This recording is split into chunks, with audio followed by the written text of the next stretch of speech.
Hi everyone, welcome back to my channel. For today's video we are talking about my entire eyeshadow palette collection. There is a reasoning behind why I want to go over my whole eyeshadow palette collection, and I did briefly go over that in my everyday makeup drawer video, which I believe was uploaded yesterday. It is another bonus extra video because I have been posting 3 videos a week in the past couple of weeks to catch up from when I had a couple of weeks break, but this one was going to get tagged on to the end of my everyday makeup drawer, but those videos are long enough as it is, so I thought I would do it as an extra bonus video the day after. So what you can see in front of you is my entire eyeshadow palette collection, and what I normally do with my everyday makeup drawer is I incorporate 3 or 4 eyeshadow palettes each month, and I will use them for the course of that month, and then the next month I will switch out and use another 3 or 4 eyeshadow palettes. This was a way of regularly rotating my collection. But given the volume of palettes that I have here, there was still months on end where eyeshadow palettes were not getting used, and I was feeling that I was neglecting some of them. The Naked palette that is here made me realise that, because I cannot remember the last time that I'd used that palette, and is the first high-end palette that I ever purchased. I don't think it was maybe 12 months that I'd last used it before using it in January, but it probably wasn't far off, and I forgot how much I love that palette. Because I have all these kind of bright and sparkly ones, I was overlooking the brown one in the corner. So plan of action is what I want to do over the space of the next, I think there's 31 palettes in here, is use a different eyeshadow palette every single day. So I've laid the box out like this. If you've got OCD, I apologise that it not being in size order is stressing you out, because it is slightly stressing me out. But when I put them all in size order, it was a case that I had a lot of bright palettes together, then a lot of neutral palettes together, then bigger palettes, obviously, which were a mixture, and I wanted to space out the looks more, if that makes sense. So I've kind of tried to alternate it as best I can, where I've got a fair mix of brights and neutrals and bigger palettes sort of put in between, hoping that it'll give me the kind of variety each day. I am making use of the FabFitFun box that I got recently. I will link the unboxing that I did in the cards if you are interested. It perfectly fits my entire collection in, which I'm very happy about, because I did have it dotted around in a couple of places, but now because they all fit in it, I can just put the palettes to one side and take from it each day. I think what I'm probably going to do, rather than take it out and put it to the back because they might not fit, I think I'm just going to take them out and then put them where I used to store them until this box is empty, basically. I'm going to go down this column first and then down this column. So the ones that I have been using in the month of January in my everyday makeup drawer are towards the back here, because I have used them not that long ago. So that's my plan of action, to use these palettes over the space of a month. I didn't think to be really organised and do this for my March kind of everyday makeup, because there's enough palette for every single day of March.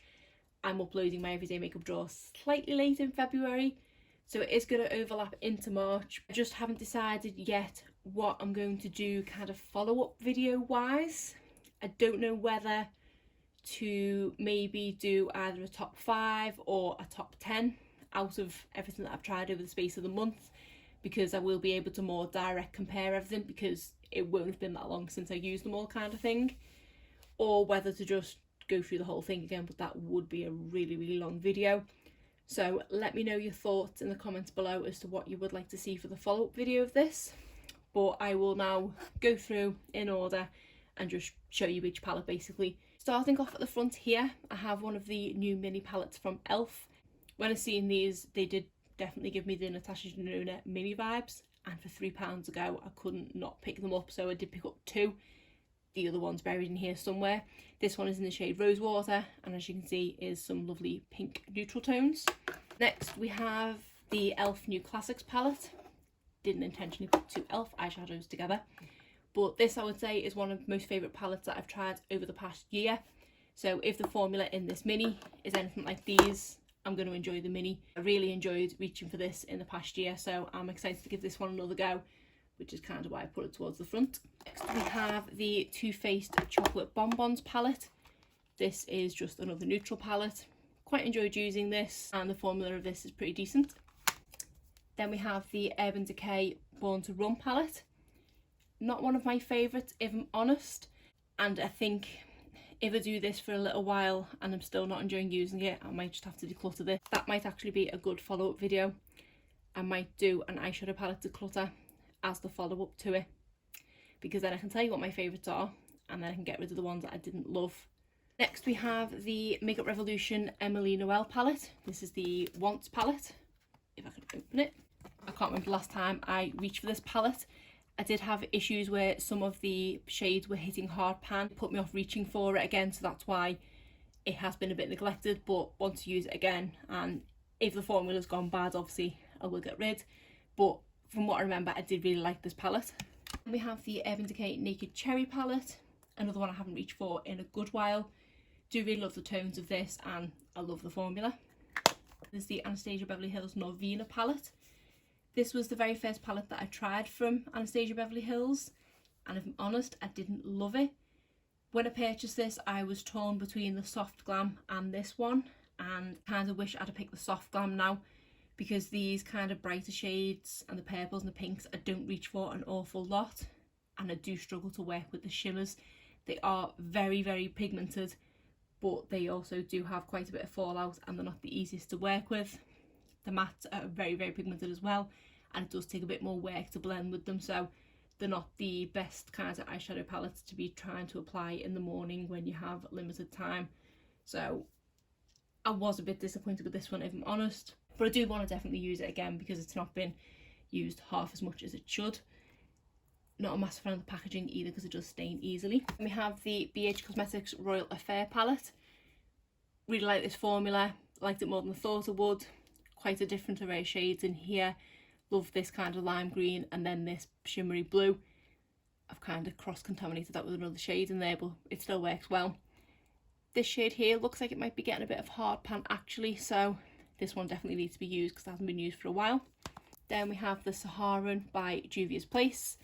This is a really nice palette, really nice formula. Do struggle a bit with sort of inspiration when I open this one as to what kind of looks to go for. So I tend to kind of stick to these three shades, but I would like to use the more different shades in it, especially if I'm using more neutral palettes on the lead up to it. This has got the brighter shades in it, might be the perfect time to use the brighter shades. We have this one from Makeup Revolution. This is the Heartbeats palette. Mix of shades in there, pinks, purples, but also some kind of coppers and neutrals as well. I think I remember liking the formula on this one and it wasn't overly expensive. We have this rather large Tarte sort of two-way sequin palette. This was an empty one, which I've put a few singles in, and then I have dismantled one of my holiday collection palettes. It came with another bronzer shade, but it didn't quite fit in here, and I wasn't using it just as the pan like this. It came with a clutch bag, and I just wasn't using it sitting in the bag, and I wanted to keep it covered, so I chopped off the end one. I've kind of got that in a Ziploc bag, and then I've paired it with these shadows, but I could fit a couple more shadows in here to kind of complete that. Don't know what kind of looks I would get from these shadows, but I'm going to give it a go. Then we have the BH Cosmetics Sylvia Garni palette. This is a palette that I actually got as a freebie when I spent so much on BH Cosmetics on Beauty Bay, I think it was. It was a palette that I'd looked at purchasing in the past but always talked myself out of it, and I'm now glad to have it in my collection because it is such a pretty palette. It does remind me of the Urban Decay Born to Run palette with the colour schemes of the purples and the greens and the blues, but this has a few more neutrals in it that I find it a bit more workable. Formula wise, I do pretty rate the BH Cosmetics formula. I think the formula of this is ever so slightly better than the one in the Royal Affair palette, but I think price wise this is a more expensive palette if you do purchase it. I say the fact I got it for free is just an absolute bonus. Then we have the Urban Decay Naked Heat palette. Haven't reached for this one in a while, but do love the tones in this one. I can't decide if I prefer this or the cherry, so this will give me a good chance to work that out. Then we have the Too Faced Chocolate Bar palette. I'm not a massive fan of this one, which if you've been subscribed to my channel for a while, you will know that. I do prefer the formula in the Chocolate Bonbons palette. I find the formula in this one is very dry. It's not just because I've had it for a while, it was pretty dry from the beginning, which is why I've never used it very much. but I obviously had to put it in here. Then we have the Jaclyn Hill Morphe palette. I haven't reached this one in a good while, but I do really love this palette. I think if you don't have a large eyeshadow palette collection, or you are looking to start out, this is the ideal palette to start with, because it does have a mixture of everything. You've got your chunk of neutrals, you've got your rosy tones, the darks, and then a couple of pops of colour. It is just kind of the ideal starter palette. Then on to the second side, we have the Huda Beauty Amethyst Obsessions palette.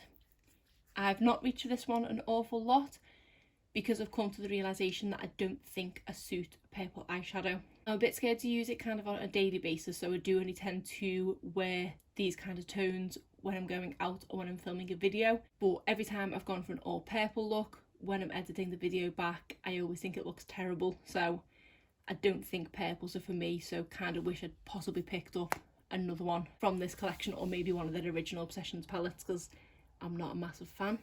And we have the Colourpop You Had Me a Hello palette. As you can see, this one is definitely well loved. Love this formula, really nice array of shades, and a really good everyday palette. We have a brighter palette, and this is the Vibes by Ruby May Cosmetics.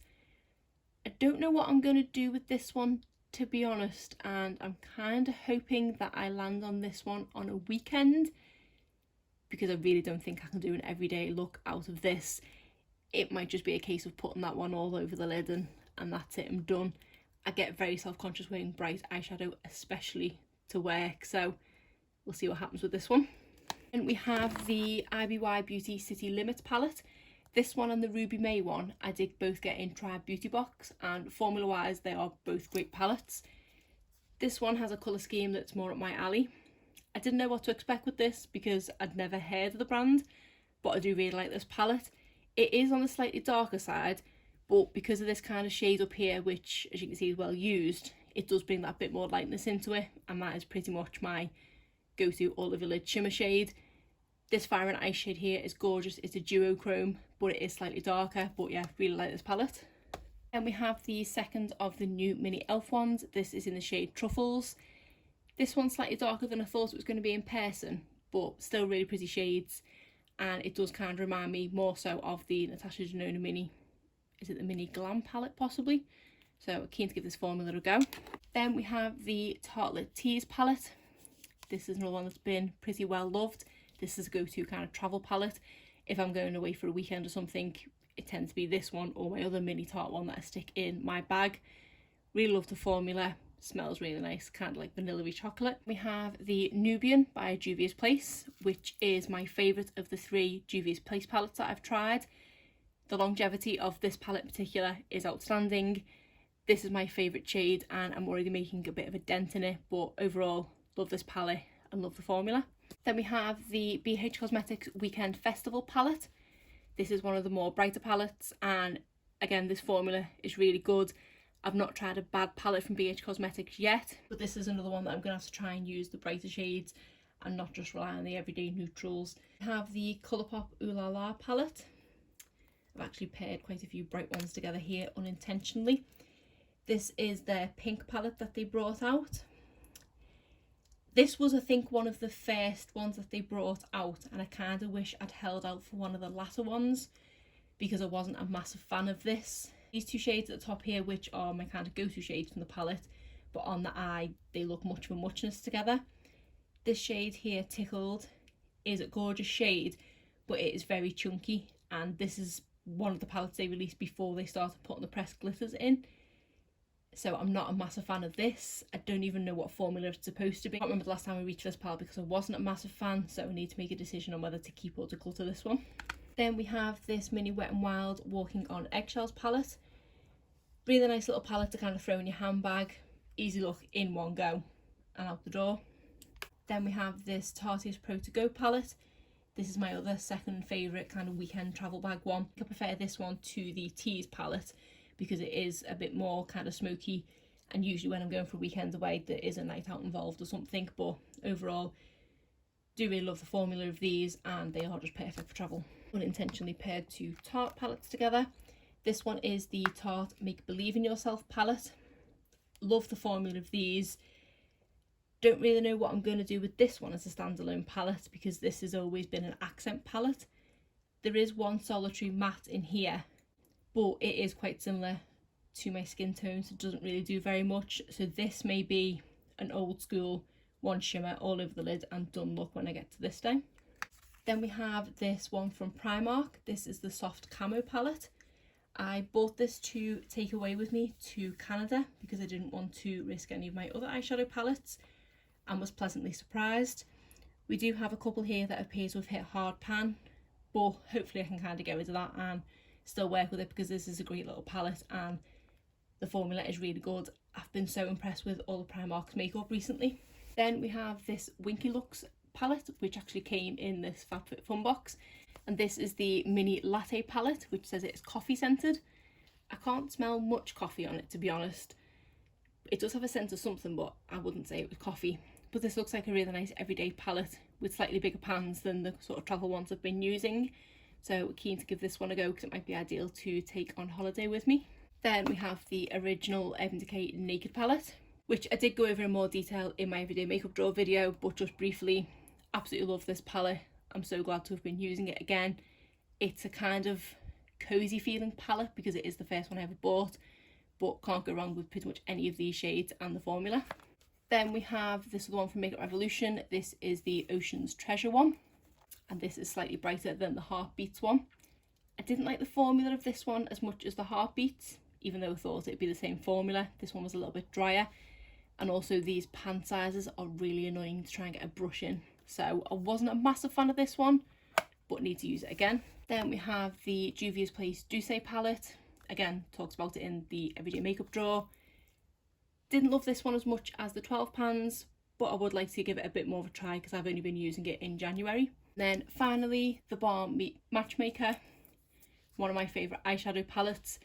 This duo here is especially one of my favourites, but great concept for a palette, really different with the duos, but also you can obviously mix and match, and it's a really great palette. So that's my entire eyeshadow palette collection.